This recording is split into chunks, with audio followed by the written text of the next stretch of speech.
Bruce Barton, an American, took that information and framed that into a nice parable that reads like this: there are two seas in Palestine, one is fresh and fish are in it. Splashes of green adorn its banks, trees spread their branches over it and stretch out their thirsty roots to sip of its healing waters. There are two seas in Palestine, and there are two kinds of people in this world. What kind are we?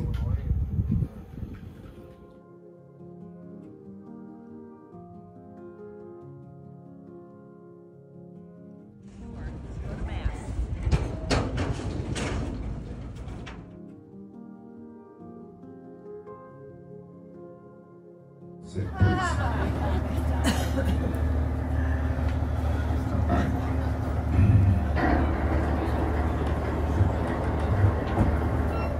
And we're going to have Mass now, and Mass is at Capernaum, and that's Capernaum right there. We're arriving at Capernaum, the hometown of Jesus, for Mass.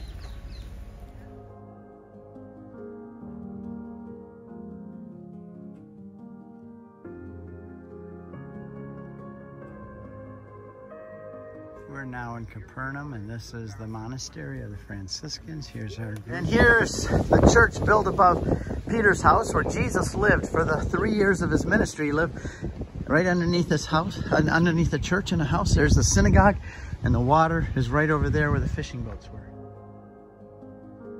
We're going to have Mass right there, a church built over St. Peter's house, as you can see.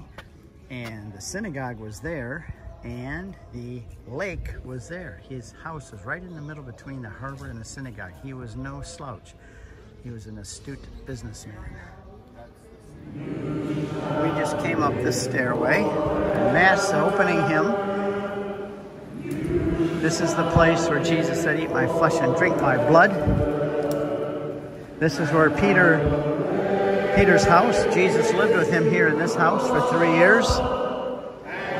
And Jesus spoke the words.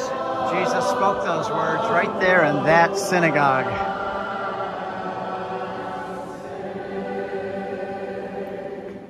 In the name of the Father, of the Son, and of the Holy Spirit. Amen. The grace of our Lord Jesus Christ, the love of God, the communion of the Holy Spirit be with you all. And with your spirit.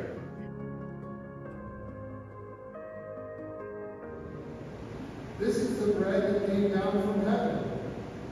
Unlike your ancestors who ate and still died, whoever eats this bread will live forever. These things he said while teaching in the synagogue here in Capernaum. Gospel of the Lord. Praise to you, Lord Jesus Christ.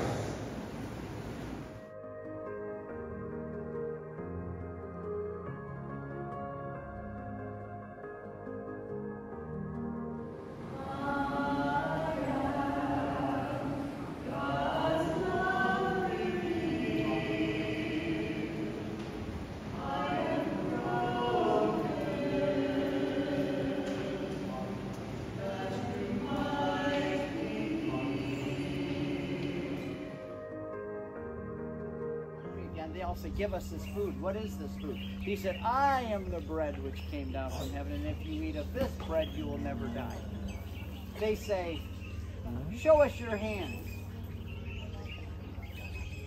They look at him, they say, "Look at your hands, are covered with scars and calluses. Your face is brown from the sun. Don't tell us you are come down from heaven. We know who you are. You're from Nazareth." And they say, "We know Joseph, your father, and your mother, and you're a carpenter. What do you mean you came down from heaven and you're the bread of life? Look at your hands."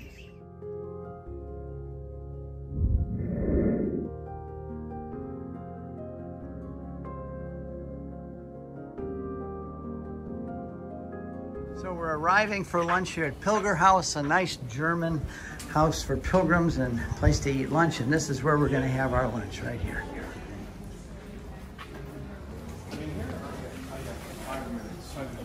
And there we are. They're all ready for us for dinner. Lunch.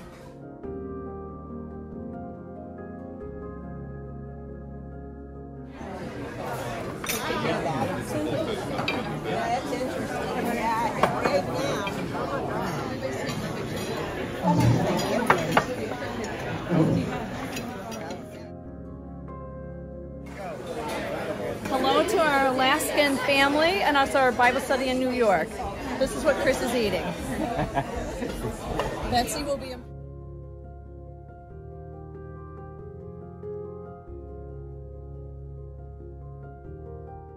Now we're on our way south to Jerusalem, and I tell my conversion story for an hour on one bus and then for an hour on another bus.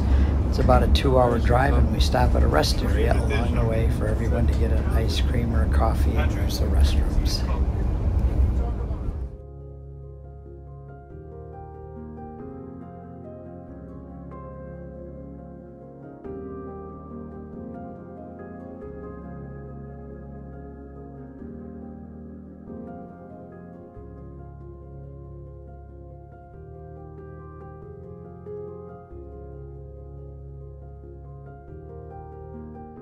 We always give our conversion story on every bus, on every trip, and we did it twice today.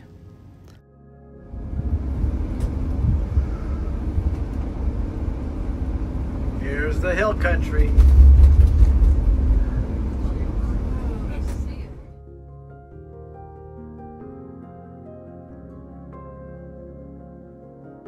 Look at all these people following me down this winding pathway through the public restrooms here at Capernaum.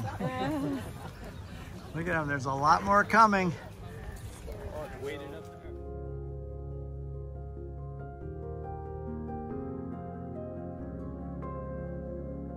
everybody's come up the hill to the Church of Visitation, and we're going to go in, and we're going into the room where it's supposed Mary finally met Elizabeth. That's a functioning well.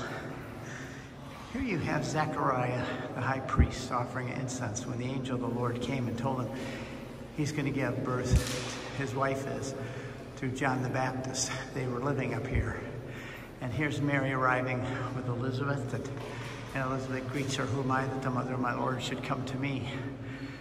And here's a strange image of the slaughter of the innocents, but the proto-evangelium of James tells us that an angel hid baby John behind a rock, and that is traditionally venerated as the rock that John the Baptist was hidden behind.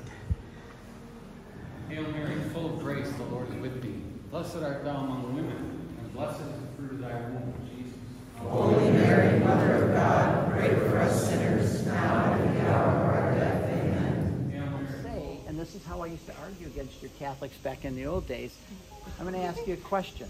Do you believe that Mary was preserved from original sin? Yes. Do you believe she was preserved from all sin and she didn't sin? Yes. Are you sure? Yes. You're sure? Yes. In the Magnificat it says, "My soul doth magnify the Lord, and my spirit rejoices In God, my Savior. Did you just say Mary needed a Savior? Who needs a Savior but a sinner? If Mary needs a Savior, she must have been a sinner. Therefore, she wasn't immaculately conceived. You Catholics are all wrong. And you know how many Catholics have just fallen on their face with arguments like that in life? Of course Mary needed a Savior. She was a daughter of Eve and was subject to sin like the rest of us. But by a unique act of God at the moment of conception, he preserved her from the stain of original sin based on the merits of her son. The way I describe it in my movie is I have a path with a big log and a mud puddle. Has anybody seen that, by the way? Yeah. Okay.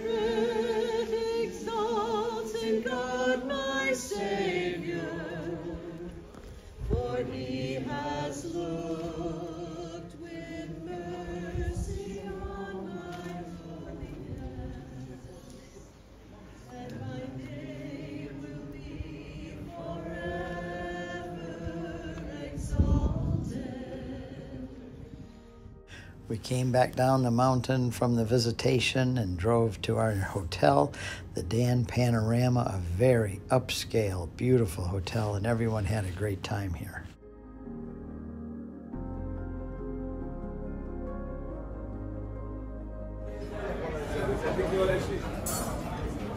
What is it?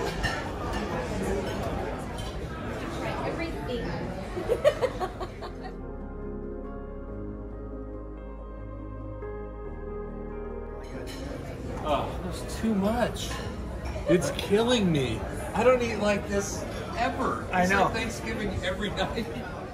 All this good food we had. Gluttony.